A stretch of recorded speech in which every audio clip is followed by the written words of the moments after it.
Welcome to the Black Script Storytellers. My name is Kevin Marable, and today we have an amazing rising actor on the independent scene out of Dallas, Texas.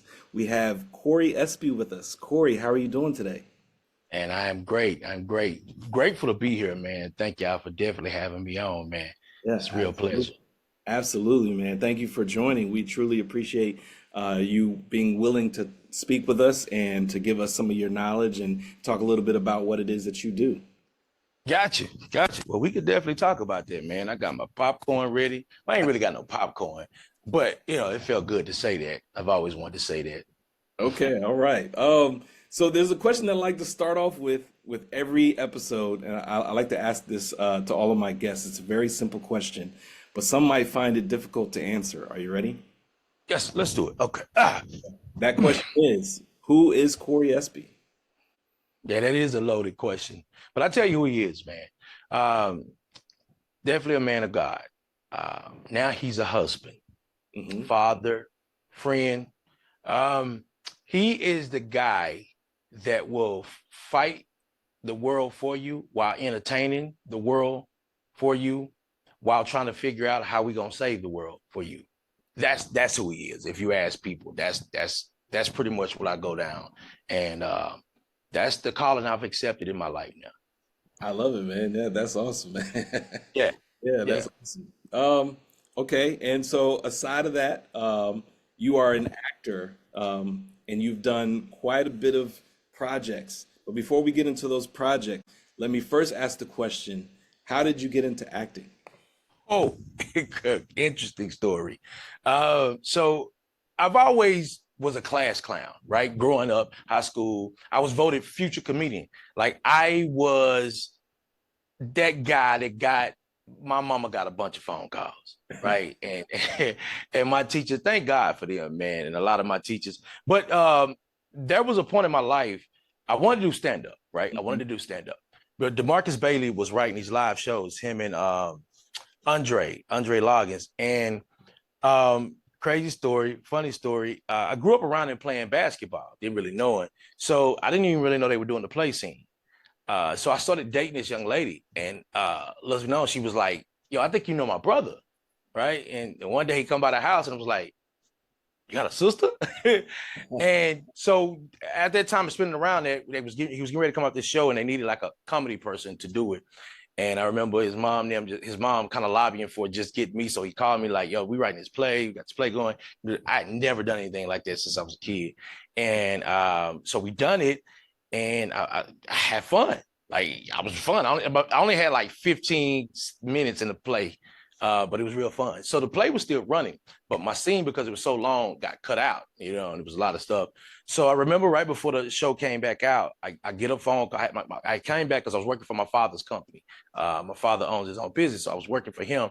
And I come back in on this Friday, and I received a call from him and his mother. And so when I picked up the phone, they was like, the lead guy had dropped out of the show. And mind you, this was back when shows were really running long. Wow. So he was like, "You think you can come do it?" So mind you, since I only had this small part, I would sit at the rehearsals and listen to everybody. So Mhm. everybody was stuck in my head. So when I showed up to rehearsal, Andre, who was directing the show, we go in and I go up and I just start performing it on the scene. And Andre stops me like, "Wait, where's your script?" I was like, "Oh, I ain't really had it. I just, he's like, "Well, how do you know that?" I was like, "Well, everything stuck in my head because I was listening to everybody." Right. So we done the show. DeMarcus ended up creating this character called Uncle Charles. And so he kept bringing me back. Mhm. And Miss Evelyn Reed ends up coming down to Tyler, Texas, where we're from. And she sees me and she brings me up into Fort Worth in the DFW market and puts me in one of her biggest shows at the Will Memorial. And I never forget it because I almost pooped on myself when I saw crowds that large because I never saw that coming from a small town. Uh, And man, that was pretty much it. I done that show and we went to auditioning and a call started coming and we didn't turn back. It just ran, you know. So wow. that's how that kind of kicked off my career. And I was like, yo, we might be able to do something. Yeah. And so how long has it been from that moment until now? How long, how many years? That was in 2009. Yeah, I think it was 2009 when he had picked me up from Wow. that. And then because my mom passed 2011, so she got a chance to see a little bit of going, but she just didn't see the process of where things are now. So yeah, Um, we in there, man. Now, yeah, absolutely. Yeah, you've been doing it for a minute, man. And yeah. so, okay, so you started off in the theater, and so how many stage plays did you do before you transitioned into film? I would say I would say because I had a couple of tours before I ever filmed too. So I would say I probably did about 13 to no about 15 to 18 stage plays differently.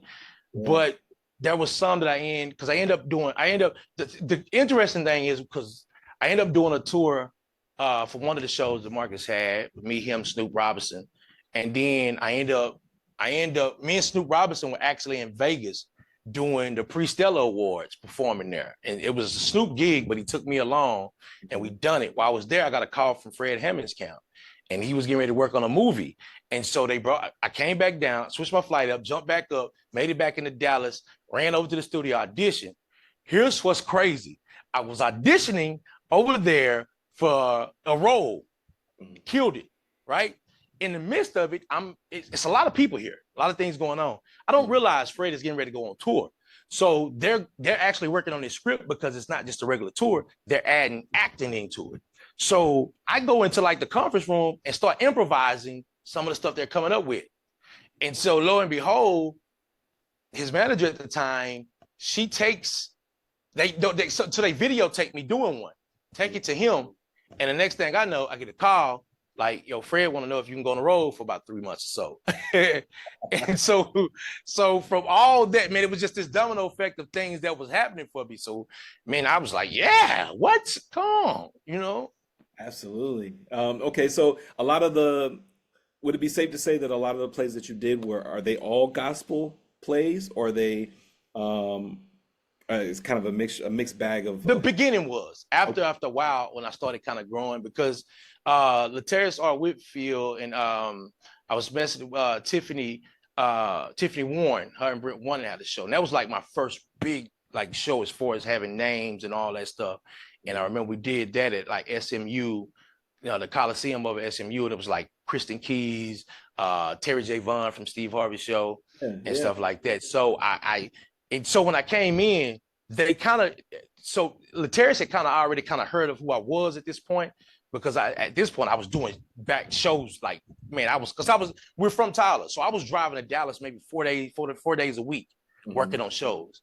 And so when I came in, they just kind of wanted to see me, right, right? And then I think I left a part out because the Carter High, they was getting ready to work on Carter High, and after that they wanted to kind of see what I had. So shout out to Latoya Muhammad because she had me go kind of a couple of things, and I ended up with this small role in Carter High. But from it, it really put me in position. So by the time I got to Fred Hammond and we were doing that, I did his reality show, we did the tour, yeah, and it was just, man, it was just an amazing run with things, man, where people were just really. So we started taking it serious then because we were starting to make some money.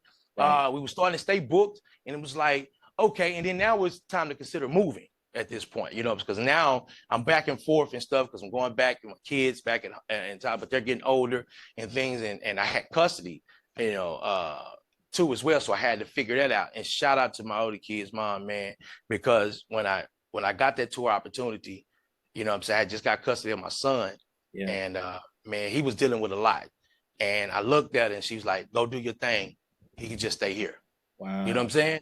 And yeah, so that's big, you know what I'm saying? Because she already taking care of our other kids. yeah, Now we add another kid to the dimension that I'm finna leave and be gone for about 3 months or so. yeah, man, shout Yeah. out to her, man, yeah, Yeah. Shout out, man. She did that, man. yeah, for She did sure. that.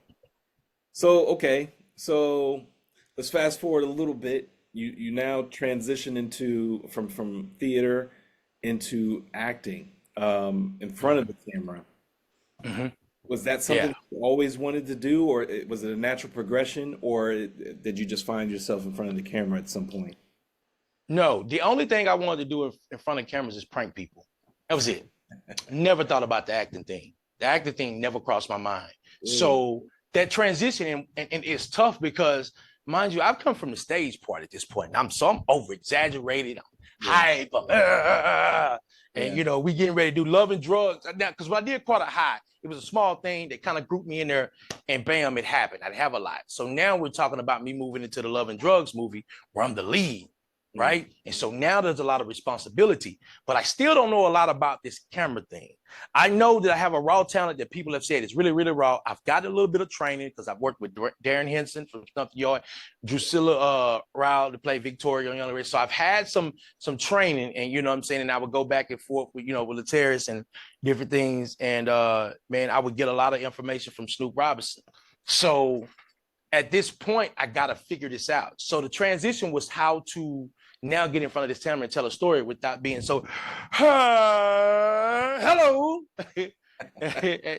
And now, and then I'm going from comedy to playing a dramatic role. So now it's going from me, hey, what's happening, to what are you talking about? Mhm. Right? You know, so it was a lot. It was a lot. And I didn't know because I told people all the time, I didn't really like Love and Drugs when it first came out because I felt like it was a lot I didn't know, and we were figuring it out, and it was all happening. And I was like, Yeah. Yeah. you know. Now speaking of going from the overly exaggerated to the more in-depth, raw, gritty personality, what did you do to find yourself in that place as an actor? And what I mean by that is, how were you able to tone it down from the theater aspect to the more so on camera aspect, and give time and breath into what it is that you're saying? Um, I'm not sure if I'm actually No, asking the no, question I totally directly, get it. but how did you transition from that? So there's a couple people. Like I said, I got a chance to when I talk to people like Tony Grant, who's a mentor and a good friend of mine, Mm, and so that first project when we were doing that was along with Snoop Robinson. So Snoop has a great vision for a lot of things. So there was a lot of clip notes that I got through working through that process of the tone down factor, because they were teaching me at this point that getting in front of this camera, there's a relationship that you have to have with it. And sometimes it's not built with an over exaggeration of words, movement, or nothing. It's a precise thing, you know, because sometimes you may say 3 words, but the camera may stay on for the next 15 seconds because what your face is about to say says a lot. So when they started pointing me into that direction, and it was still like a little rusty, raw type thing, because trying to figure it out. And so there would be moments where I would do something and they was like, no, we need more of this. And then I would go and sit and I would just go into the zone and then jump into it. So I really learned from taking those notes, doing a lot of watching movies too. Watching, you know, when you watch what Denzel does, you watch. So you started to learn how to build these backstories, but also develop how to develop your character, but allow him to tell a story with this camera on him, you know. And yeah. so we just started that relationship. And I done a lot of straight face drilling with my phone in front of me to really work on that. Okay. Okay. I love that answer. And that breaks it down, makes it a lot more understandable, especially from, for the aspiring actor who might be looking to do the same thing, and they're in theater currently, but they're trying to figure out how to transition, how to switch up and give it more time and space, and learn how to dial it down. Um, Now, you've been in over 20 independent films, to include Love and Drugs 1, 2, and 3.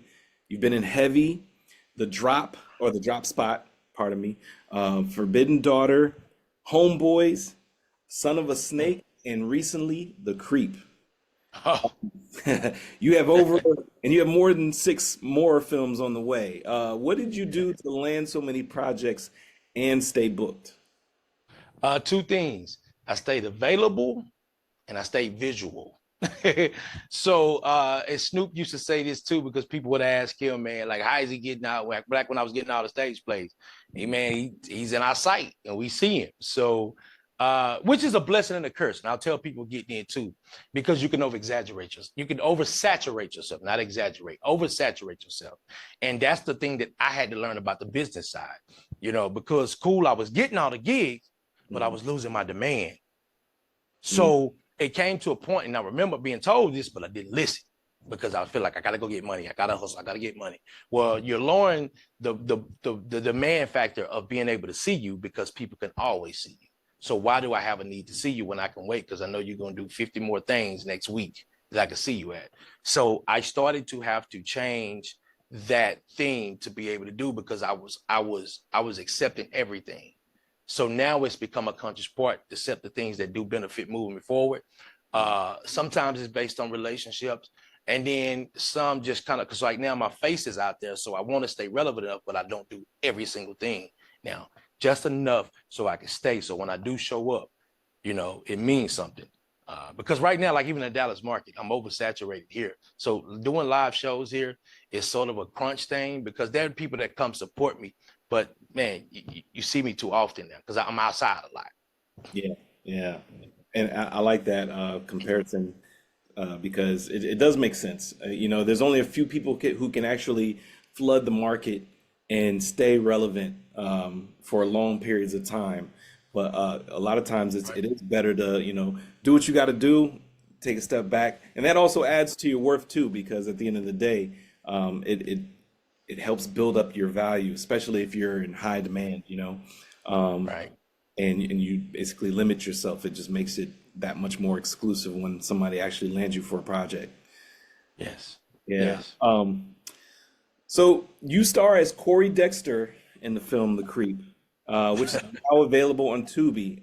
Can you talk a little bit about your character and the role you play in the film? Yeah. So Corey is a guy who wants love, but of course, in part two, we'll kind of go into that. But you can tell something happened to him Mhm. as a child. But this is one of the biggest things that I'll say because we always see because a lot of movies always focus on how men are jacked up and how we'll mess women over, how we make these decisions and make women feel away, and how they're trying to be in love and we'll play with them and string them along and boom. So you've seen that side. But nobody really talks about the good guys because we always say the good guys finish last. And Yeah. women like say, no, they don't. No, they don't. Yes, they do. Yes, they do. Because if you look at most situations, I always give this stat thing out. If you look at it now, a lot of women don't understand. A lot of men are not having sex like women think. Less than 39% of men are reported to have sex weekly, Wow. right? Yeah. So that shows the fact that if that's the case, that 20% of the men on the top qualified level are sweeping with 80% of the women. So most women will get with a safe guy and cheat with the guy that they really want. It's just a hardwired thing. Yeah. So that's what we really pushed into this movie, is the fact that a guy who was really wanting love and he wanted to believe in women. And that was his thing. But he would just go to this far point that if you were the woman that messed him over, that was a serious penalty that you'd have to pay for Right. messing him over. Right. Right. And that's extreme, but because here's the thing, and I always say this in reverse, because when you have one of those situations and a woman and a dude snaps off like that, we go, why he didn't just leave? But when you reverse it and the woman snaps, that's what y'all get for playing with people's heart. What? Yeah. So, Absolutely. Yeah. That's for sure, man. Oh, yeah. okay. So outside of that, are you able to talk anything about some of the upcoming projects that you have coming up? Yes, we are. Man, I am really excited, man, because we are on the mark. So May, I'll have a cameo spot in a movie called Desperate, called I'm Desperate by Lakeisha Stewart that is coming up. Um, Also, I think I'm getting ready to go back out on tour. I think the conversation has happened with that with a live show that we just done. So that even works. And then in June, I actually start a new movie called Ruthless Intent, Ruthless Atonement, and it's really cool because it's an action film. And man, shout out to my boy 80 Scott. Shout out to Benet Embry who filmed that is. But man, we get a lot of action there, and I got some cool fight scenes. Man, we going through walls and everything. Like we've been training. This movie don't start June. We've been training since I want to say April. I mean not April, but March. Been Wow. training since March, and I didn't even make a lot because I've been back and forth because I went out to New York a Mhm. while back, not too long ago, done a movie called Death Certificate, which is by Kayana. Shout out to her and Skrill for that movie, because that was an experience in itself, man. The culture, just going out and being a part of the culture in the East Coast, and trying to portray that mode and sound like those situations and sound like the culture up there, and learning so much and being in that culture. Mhm. And then, man, shout out to Carolyn, who's I'm working on a new reality show with her, so I'll be back and forth in Atlanta and different places Mhm. doing that. So, and then, like I said, Rufus told me excited about that, doing that, and then I think we're going back. I'm missing a movie somewhere, and somebody's gonna. If I forgot the movie, y'all don't charge somebody. I'm straightening up my head. Right. It's But all in good. August, It's all we'll good start 'cause Creep 2. I'm sorry. Huh? I'm sorry. Go ahead. Go No, ahead. no, go ahead. What you saying? I was just gonna say it's okay because they're up and coming films, they're up and coming projects, so they're not out yet. Yeah. Yeah. Yeah. Sometimes, man, they be hard on me, man. When I get stuff like, you didn't announce my stuff. I'm sorry. I'm so sorry. Right. But no, yeah, August we'll start back Creep 2. Creep. Um, yeah, which because I tell people this was originally a 3-part series, so it Okay. had different levels of reveal. So for a lot of people, it was like, y'all just left us hanging. Well, it was done with the intention. We just wanted to give you the reveal to let you know at the end what happens, and then 2, we break that down, and 3, we'll finalize that thing.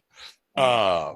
Then possibly I know I got a new show on the books with we're working on too, as far as with me, Kelly Price, and some other people. We still kind of allegedly right now. Allegedly, let me say that. I want to put that out there. And some stuff go wrong, they be trying to hang me on it. Allegedly, this is a show that's coming in October.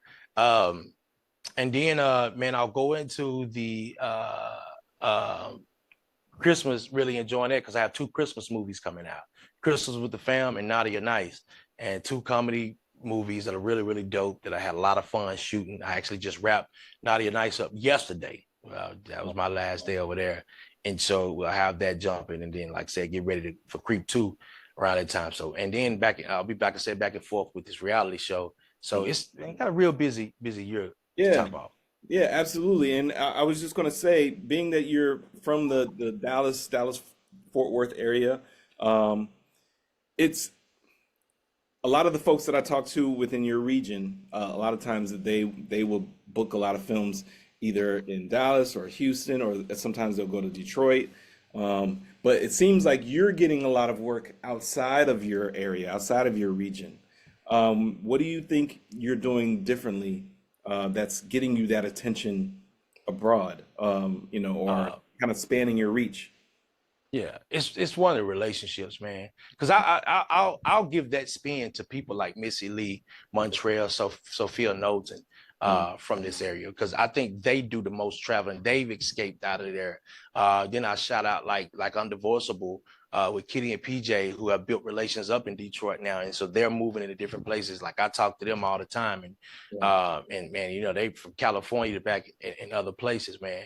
And I Right. think what's happening is it's a lot of relationships, it's a lot of the network, and it's a lot of our faces being out there. Right. For me, it's been like relationships from other things I've worked on, and people have come back and they've got a bigger chance and opportunities, or companies are reaching out like, yo, we want to work with you with this, and we're going to do this. Especially like we mean in New York, because the executive producer is originally from New York, but she lives in Dallas now. She's like, I'm going back home to shoot a movie.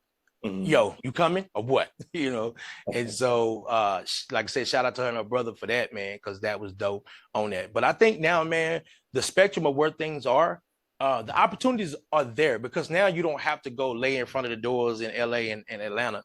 Right. Social media has provided a place and a space for us now to be noticed right here at home. And now people are jumping on these flights and going to do those work. So I think the relationships, the media presence, and our ability to partner and network and talk and put ourselves out there on these platforms has put us in position. And thank you to Tubi, because we cannot. I know people have their thoughts and their ideology about how Tubi is, but in real life, man, Tubi has put us in some great positions.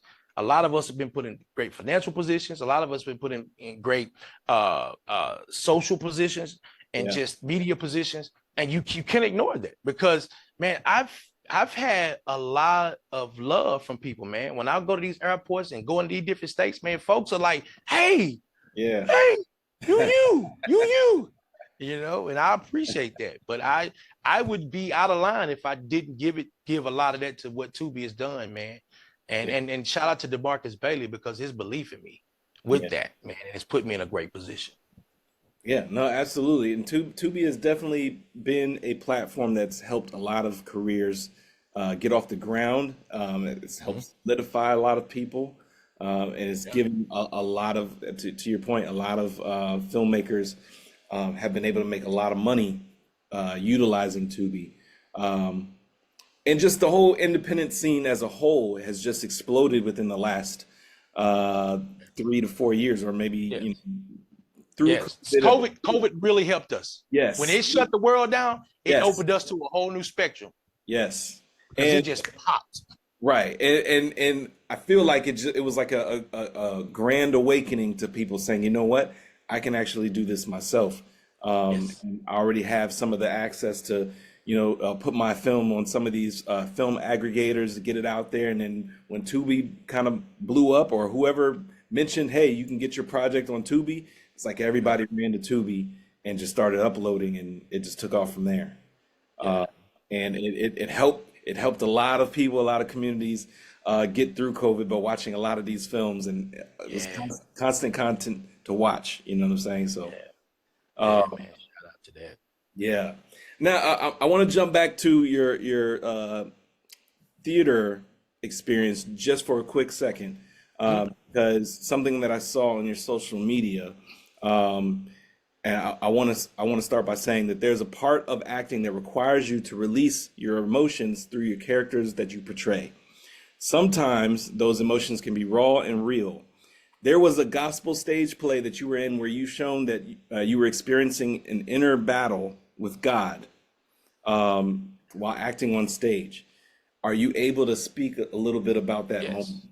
Oh, yes, man. Definitely. Thank you for that too. So I met my wife and 2 years ago. I Mm. married her 9 months into meeting her, you Wow. know. Yeah. So I took this step after being a man who had done a lot out here, just moving around. Mm, So in that, I said, okay, I'm gonna get this position, I'm gonna do this, and I'm gonna live this life.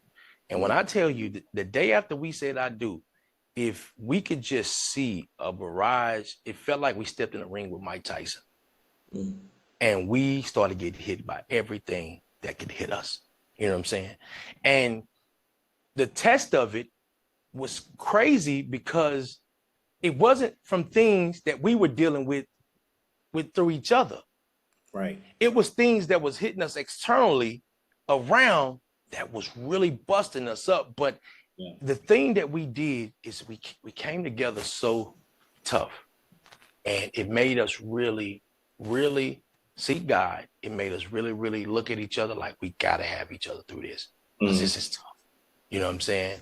Because I think the week after that, man, my truck business took a hit. And we was trying to figure some things out. right. And so by the time that show come, man, we was getting ready to do the show, and one of my cars got stolen. My 2000 Lac DeVille, man, that was my Oh baby, man. got stolen. So the car been gone for a minute, man, and I just kind of raced it out of my head. And then there was some things happening.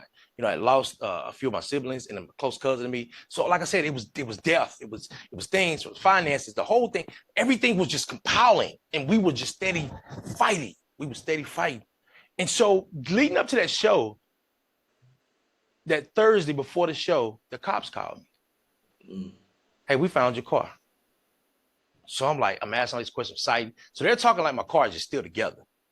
Go no. down there. We pay the money to get it out there because I never understand this either. Why I got to pay for somebody stealing my stuff? Right. Pay to get it out. So they never went inside the car. We get inside the car, they busted up the car inside. So the car is no good, right? And I'm just angry. I missed rehearsal because at this time, because it's a show I'm working on with Clifton Powell, Miguel Nunez, Right. Tony, Trish Grant, Shay Wheaton. You know what I'm saying? We got a fire cast, Yeah. and we get so everybody's coming in. So I'm supposed to be here this night. Really working. I don't make it. And I'm angry. I'm Mm, angry, man. I'm so freaking angry with God right now. Because I'm like, I had washed this car out of my head. Because you know what I'm saying? Why now? Why would you let this come to me now? And you knew it was just gonna be another thing to take us. And I was, but I sucked it up, went to press the next day. So we got on that stage, and here was the interesting thing about that situation. I wasn't even supposed to be in that scene. When that happened, I was asked to go out and buy Shay Wheaton's character some time because she had a quick change. That's what happened, but they were going to take a second. Mm-hmm. So I was going to go out and just do some comedy stuff on stage like it was part of the show. So I'm doing it. I'm doing it. She finally comes out. It's me, her, CC Garbo. We out there doing our thing. So now I got to find a way to exit without it being weird, like we just walking out the store. But at some point, CC starts the scene. I never get the exit. And then I just start having this feeling on me. And I'm like, nope. And so me and God started to have a conversation. And I'm saying, I don't want to talk about this right now. Right? Like, I don't want to deal with this right now. And I just feel these emotions coming over me, man. And I'm so angry, like, because I hear the words trying to minister to me. Because the words are talking to me about what I'm dealing with. Right. Just in some moment, man, I just stopped fighting. And I just broke down crying. And I'm on stage crying. Shay starts crying. She hugs me. Cece is singing. And she's just digging deeper with her voice and her vocals and those words. And I'm just like, God, okay, I surrender. You know, and I'm thinking about my wife because we've had conversations and she's been so strong through this. And we're just, man, all of it just came out of big ball emotions right there. And I wasn't supposed to be in that scene. You go through that script, I'm nowhere on that scene. I just went out there to improv. Man, God made sure you was in that scene. Yeah. Yeah, that was tough. I'm actually doing a little documentary thing because I'm doing it when I personally get a chance to do all my stuff. I'm on my YouTube channel. I'm gonna tell all these stories and show the video. So I'm getting ready to put that one together, telling that story that I just told here, where people can see the visual because I have the show. So you're gonna I'm gonna tell the story, show the visual as I'm telling the story of all of it coming together. Oh yeah, no, you definitely have to share that, man. Because a lot of people want to. Those are the kind of stories that a lot of people want to see and want to know about. Because it's a lot of the inner workings, and you know, when you have instances like that, that's kind of out of the blue. It's a very heartwarming, inspiring, and motivational story. You know what I mean? And it's just a testimony to where even though things are going absolutely wrong in your life, there's still always something that's going right, and God will see you through that, and He'll talk when He's ready to talk to you. And then at this particular moment, He was ready to talk to you, and so you have to surrender to that and just give in to that raw emotion. And it just so happened on stage when it happened, but that's an amazing story, man. Thank you, man. So after the play, what if you don't mind me asking, what did you end up doing with the car? So I sold a car to a cash company that picks up buys cars. Like I did it that next day. That next morning I met with them back up. The tow place allowed me to just, because I had to pay to pull it out to the front. Mm-hmm. And so they allowed me to do it. And these folks came and they just picked the car up, and I went to say my goodbyes and stuff to it. Yeah. And I just moved on. And this was actually before the play. So because I didn't want to deal with that going into next week. So I wanted to go get everything out so I could get back focused, because like I said, I missed that rehearsal, which was really a crucial rehearsal with everybody being there. But thank you, Miss Evelyn, for understanding and everything like that. And thank you for the cast for understanding and supporting me. And so I got back to work and just went to doing what needed to be done. Yeah, absolutely, man. Absolutely. Okay, so back to TV and film. Are you auditioning for major TV and film projects, or are you solely looking for independent work? I'm looking for whatever places me in a position to build what I'm looking to build. And as you see right here, this is actually my studio that I'm in, which I've taken my garage and built a set in here. So these are actual panels and everything is up. And I'll just give y'all like a little quick view. So you see my creek wall over there. Yeah, and you can see couches and everything in here. And so we're getting ready to shoot a sitcom out of here. People shoot their podcasts here. There's a lot of different things. A good chunk of Dallas movies are shot in my house and in these locations that people don't know. You might see in a movie, man, where there's like 3 different houses, but it'll be like this one house, and we'll shoot different angles of the house to make it look like you're going different places. So to answer your question with that, I'll put it this way. I just want consistency, to be honest. I want consistency because Tubi is giving my face a place. Right. Right? Because people, and here's why I say that. Because I have a lot of Hollywood friends, right? And so I talk to them. And life it's tough for them because you have to keep up. And Taraji said this, like, it ain't that I'm working because I love to work. I got to, because I pay people. It's like I stayed on Fred Hammond's payroll, man, for about 6 months, right? Because we was working on a film and different things like that. Man, every week I go to pick up my check, man, he'd have a stack of checks of all his employees he had to write out checks to for that week. So you're having to go out and stay working because you not only have to maintain a lifestyle, because he has a really big house, he has a car business that him and his brother run, and they have they have several businesses, but man, there's a lot of people on staff that they employ weekly. You know what I'm saying? So you have to do that. So my thing is, because Tashina Arnold, after Martin was canceled, didn't work for 10 years, nothing consistently. Till Everybody Hates Chris. I was gonna say that was probably her next big role. Right. She did like some stuff like Big Mamas and all that stuff, but they were fillers, but nothing consistent. So what I learned through that is it's consistency. Because remember, Flex and Shanice talked about how they had to move people in the house to help pay for the mansion. Yeah. So now my goal is to stay consistent, because now you're making money off YouTube, that Facebook has become a distributor. So there's not a direct have to get in Hollywood to survive, because now people are surviving off the streaming networks and actually making a living. And then they're building their empire to do what they need to do to keep people working. You know what I'm saying? So that's my goal, to just be in a position to get the jobs and stay consistent, but also now be able to employ people to give them opportunity to feed their families like somebody did for me. Yeah, man, that's awesome. That is awesome. Now, you've been blessed with so many roles, but I want to know the flip side of that. What has been the most difficult or challenging thing for you as an actor? Sometimes it's to walk away from something you love, to not be typecast. I love the Love and Drug series, and I love what it done for me. I love the connection and the relationships I had. The hardest thing was to decide collectively. It wasn't just me, getting with DeMarcus and things like that and deciding that we were going to end my character. That was tough, because that's where people really started noticing who I was and what I brought to the table. Wow. And then, everybody with Santasha Nicole, who I've been running with in other shows, but how our whole thing came together, because a lot of people don't know that she wasn't the original Tanya, and people accepted us as a couple on screen and really, really grew with us through this process. But she originally wasn't the original Tanya to Love and Drugs. Wow. You know what I mean? Yeah. And so she actually got booked the day before filming, because and I have to do this, because Portia Hall, who a lot of people know from Gutter Mamas, really good friend of mine, she was original Tanya, because there's actually a trailer with her out there before we ever shot the trailer. Oh, really? With Tanya.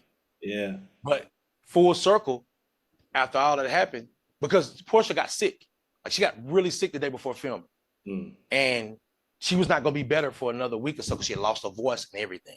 Right. And she gave us our blessing to move forward and replace her. Right. And which is a tough thing, because you look at the magnitude of this, but she still was a blessing to us through this process. And then she received her blessing, because now she has 2 dope movies out, from Gutter Mamas to Stepdad, that's out, that she's leading. And so she was able to get her thing going. God still held that thing up for her. Right. But also, just like I said, me and Santasha have been running the live show with Can't Marry. And so when DeMarcus asked me, like, what are we going to do? I was like, yo, I got this real beautiful woman I've been working with who already has a chemistry with me. And that transferred into on screen, because we were doing plays, and it transferred to on screen. And so that relationship we built, that was hard to walk out from, because it's kind of been our curse. Because even after Son of Snake, now it's kind of been this thing where the companies don't really want us working together like that, because, we've done those 2 runs from Love and Drugs to Son of Snake. So having to just walk away like that was tough, man, because I loved it. Because I used to question this, like, how do people walk away from, like, how did Spider-Man walk away from doing that? but you get it because you want to get into something else, and now you're kind of stuck because all the calls were, "Hey, can you come be a gangster?" And I Right. was like, I don't want to keep doing that like that. Yeah. Yeah, and that actually is a good point. And it wasn't one of my questions, but I'm sure that because of your size and stature, you probably get typecast into a lot of Right. those types of roles, whether it's a gangster or maybe like a bodyguard or security, things of that nature. But what are the types of roles that you want to play? So I did a pastor, Derek Pointer for Son of a Snake. I did that. I would love to do another pastor role, but go more into the depth of the pastor's life. Mm, Like, because I really, a lot of people, like, you're going to be up in ministry and stuff. So, I hear it, but I really want to dive into something like that and really stretch it because I tapped into it a little bit yeah, with that one. I would do that. The other bucket list I knocked off was playing a stalker. Um, the stalker. yeah, yeah. I haven't played a cop yet. I want to do a cop. I want to do a cop. And the last thing I want to do is I want to do something that is motivated, kind of like, your pursuit of happiness and stuff like that. I want to get in a film where I can draw all the emotions and go to challenging myself to see if I can step into those heights of really bringing people into somebody they may feel sorry for or relate to and Mhm. really draw them in and tell a story through that. So if I could do the motivational from a spiritual standpoint, go back and tap into that pastor thing and play a cop, I'm set because I get to do an action movie this summer. So that's Yeah. off the bucket list this day. Yeah, man, that's awesome. And I'm pretty sure I can see the pastor for sure. I can I can. I mean, I don't really know you like that, but Hey, just off of how you talk and how you carry yourself, I can feel the pastor there. gosh, I can yeah, feel yeah, that's a then tough one. it might not be your calling. Yeah, But I can see it. I can visualize yeah, it. So yeah. Um yeah. What is one thing that you do that others might be able to take on that helps you get into character?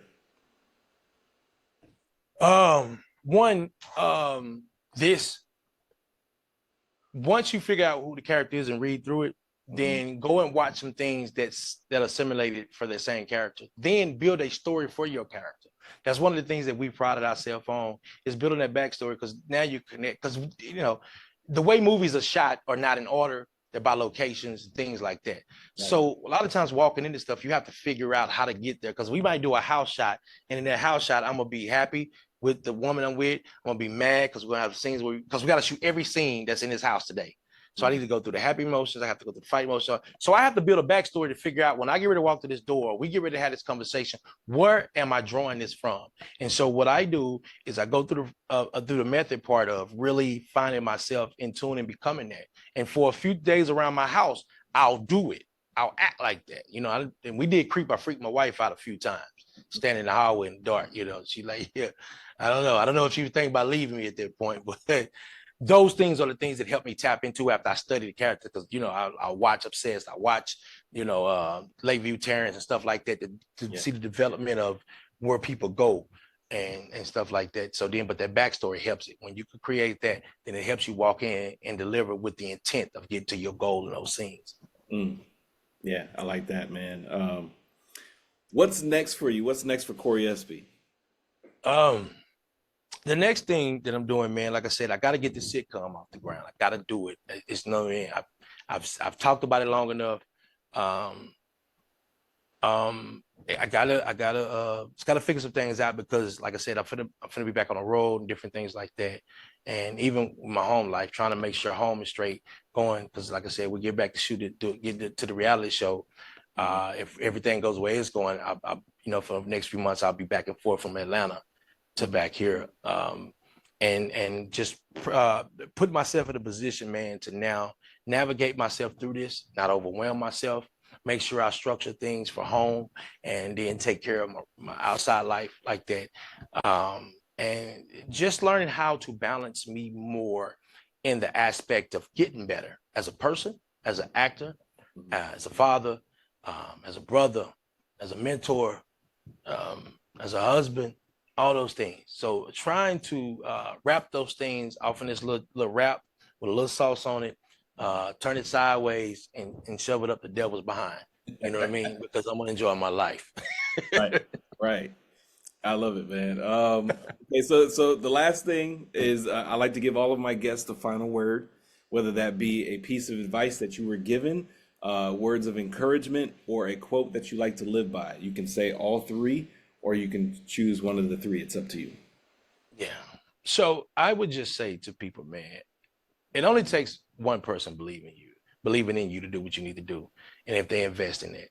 But also, when you do shoot, make sure it's obtainable. It's like sometimes we go for far-fetched things that we don't have the resources, connection, or relationships to get. And then we're mad when they don't happen, right? Start off with things that are obtainable that you can get to. Build relationships, get the resources to them, you know, and be appreciative of it. Work on the relationships in your life and within self. Work on your relationship with God, all those things, because it does matter.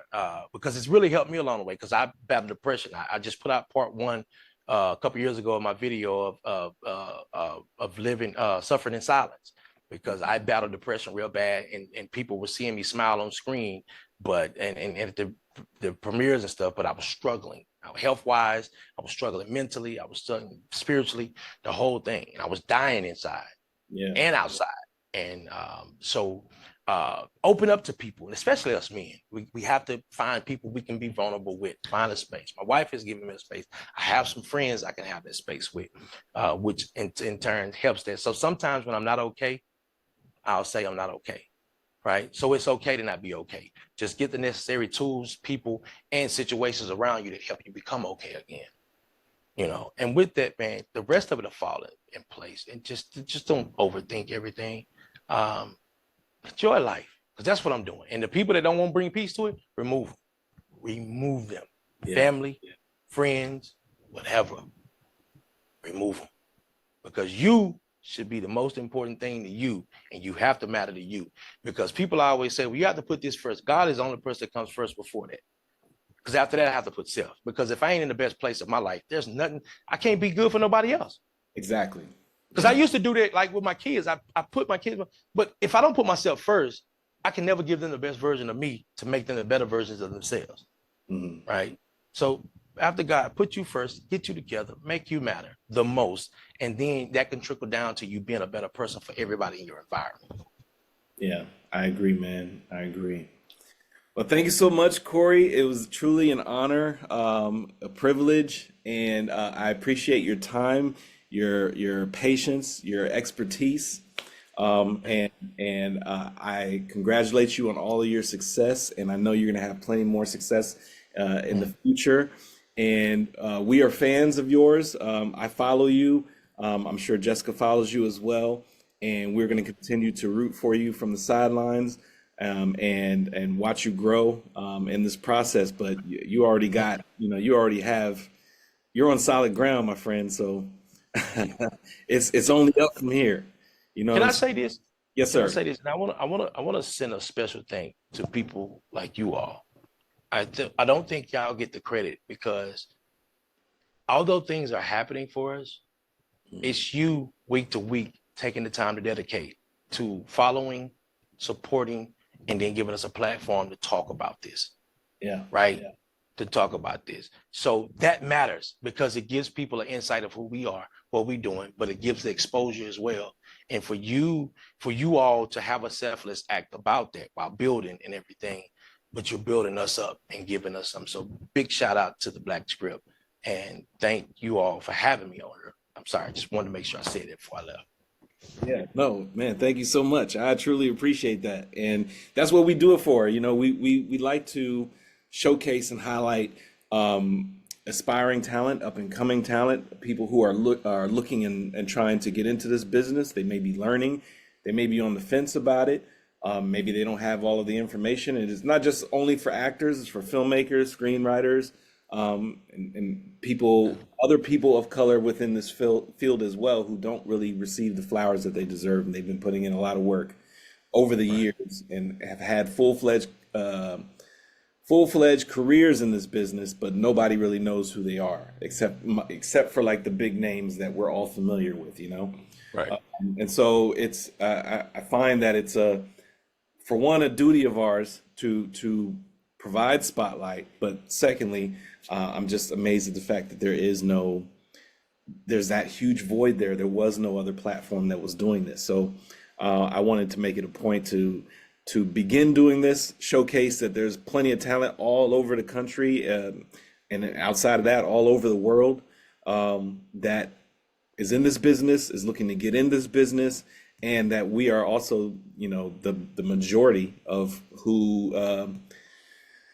who consumes this talent, who consumes the films, and we provide a lot of the talent, and we shift the culture, and we do all of these things. So why not provide that platform to let it be known to the world? You know what I mean? Right. So Yes, sir. yeah. Without further ado, ladies and gentlemen, Cory Espie. We're in the building. Yeah. Knock him out. Yes, sir. Yes, sir. In the building. Cory, thank you so much, man. I truly, truly appreciate it. Jessica, you can come back. This was a good interview, man. That was an amazing interview. It was Yeah. really, really good. Well, thank y'all. Thank y'all. Like I said, man, I enjoy talking to people and just exchanging these moments right here because I love it. Yeah. I watched my mama do that, man. My mama, when she passed, man, her funeral was so packed. It was 3 hours long. Wow. Because my mama had impacted so many people's lives with just Right. interaction. Yeah. And that's what it's all about, man. At the end of the day is how many lives you touch. What did you do while you were here? Did you actually utilize the time correctly? And it shows. Unfortunately, it's when people pass, but a lot of the time that's when you actually get a chance to see, like, wow, this person or these people really made a huge impact in this world. Not just for myself, but for many others, that even some people that are here that I would have had no clue that they had an impact on, so that definitely matters. And got to take life one day at a time, but you also have to enjoy it, while it lasts, because we're only here for a blink of an eye, man. So you got to make Here it is. Tell them it. like it is. My sister got, she had 2, 4, and 6. Help me Come on, babysit man. them. Come on, man. Why don't you do that more often? Man, I am. I'm working on this because they're trying to do his life story. So I'm working on it because I want to go forward. So I've been really working on it, getting stuff down.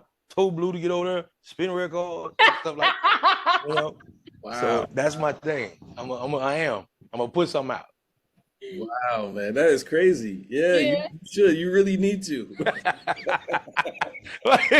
For real. I saw it, caught y'all off guard. What? Yeah. Yeah. Good though. No. Hey, real quick, if you don't mind, can you just say this one line for me? Yeah. Him went to get some milk and cookies. Oh, 2-year-old sitting downstairs. He come walk by me like I'm a guest. I said, "Excuse me, where you going? Where you going?" To get some milk and cookies. It was so funny to me. I had it. I say, "What? Some milk and cookies. If you don't get your sweet ass back upstairs." Yo. Man, what in the world? Good. Very good. I would have never knew that you do impressions, man. That was awesome. Yeah. What? Yeah. Wow. Yeah, it was that and Professor Clump that took. That's why I said I wanted to. It was stand up because I used to do that in school. Yeah, just a dream. Yeah, Daddy, listen. There's a lot of things that happen right here. 98, 99, 100. Lou Roll, Teddy. So I used to do that throughout school, and people would just be tripping. Yeah, because I voted future comedian in the school award thing. Yeah. What, So- man? Yeah, you definitely need to keep that up. That needs to be a part of what it is that you do. And, Yes, and just for the sake of things, if you have not, that I gotta clip this up. I gotta put this. This has to be a clip somewhere to where it showcases that that you do impersonations. Who'd you do?